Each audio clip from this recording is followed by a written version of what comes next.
नमस्कार। हमारा मौजूदगी जो है अभी शिवहर लोकसभा क्षेत्र अंतर्गत है और आपको बता दें कि शिवहर में भी जो है हॉट सीट होने वाली है। बता दें कि जिस तरह से काराकाट में एनडीए उम्मीदवार उतारे, गठबंधन उम्मीदवार उतारे, उसके बाद ही पवन सिंह की एंट्री होती है और वहाँ सियासी में जो है गर्माहट पैदा होती है। बता दें कि अभी शिवहर में हमारी मौजूदगी है। शिवहर में जो है एक योगी बाबा आते हैं, जो लोग कहते रहते हैं अक्सर बिहार के जनता लोग कि हमें जो है यूपी की तरह ही मुख्यमंत्री चाहिए बिहार में भी, तो वैसे ही बाबा का इंतजार अब खत्म हुआ। अब सांसद के चुनाव लड़ रहे हैं। सर, अपना परिचय बताते हुए बताएंगे कि आप किस लोकसभा क्षेत्र से नामांकन आज दाखिल किए हैं और किस दल से आप आज नामांकन के लिए आए? मेरा नाम हुआ महंत योगी अखिलेश्वर दास।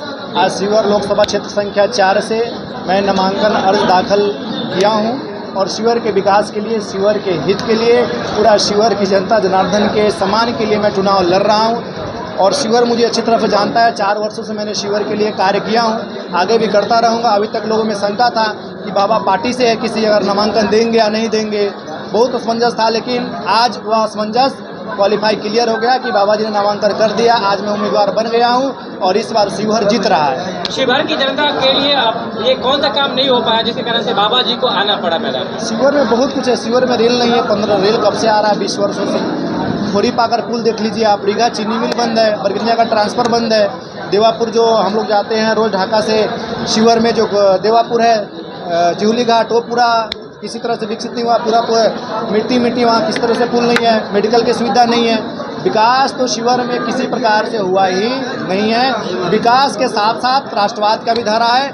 सीमावर्ती इलाका है, सीमावर्ती इलाका में अगर एक मजबूत उम्मीदवार, मजबूत कैंडिडेट आएगा तो इस सीमावर्ती इलाका का विकास होगा। आज की रैली में बुलडोजर देखा गया, आपकी रैली में बुलडोजर बहुत नजर मिली। क्या शिवहर जिला बुलडोजर बाबा साबित हुए? शिवहर की नहीं, पूरे बिहार के लिए बुलडोजर बाबा साबित हुए।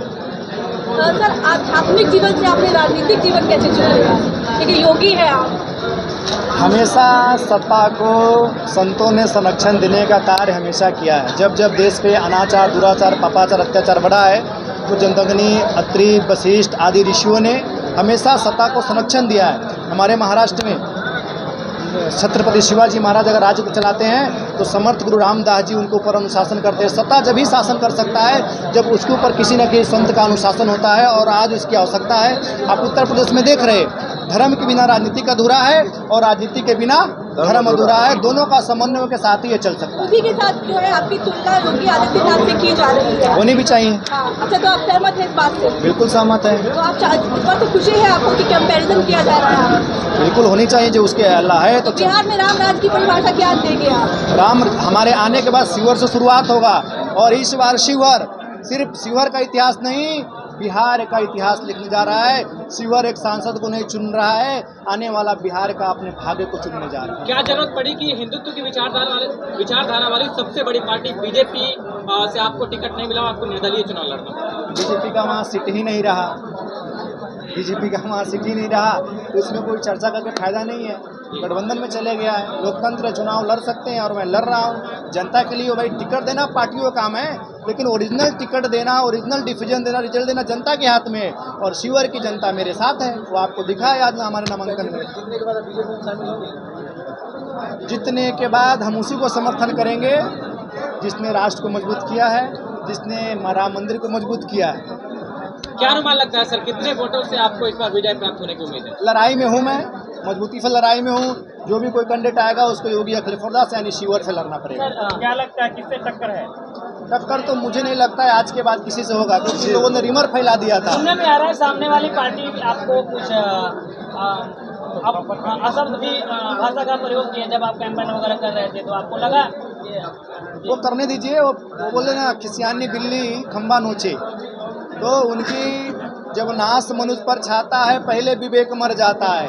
तो उनकी हालत तो इतने खराब है आज के समय में, और आज के बाद उनको हवा शिवहर की पलट गई है और शिवहर में सिर्फ भगवा ही चल रहा है। भगवा के सिवाय कुछ नहीं है। शिवहर पहले भी भगवा था, आज भी भगवा है, और आने वाला समय में योगी अखिलेश्वर दास के रूप में भगवा झंडा मजबूती के साथ शिवहर में फहरने जा रहा है। आपका मुकाबला 2 महिलाओं से? हाँ, दोनों महिला आपस में लड़ेंगे और बाबा जी बीच में से बिल्कुल आसान से निकल जाएंगे।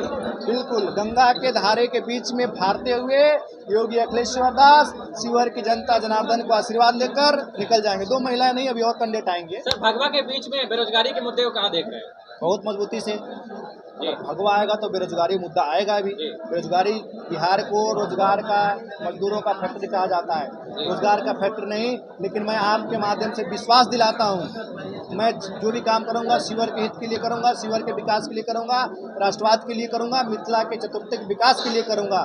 बगल में जानकी जन्मभूमि है, अगर वहाँ का विकास होता है तो मुझे लगता है पूरा मिथिला का विकास होगा, शिवहर का विकास होगा। विकास बहुत है।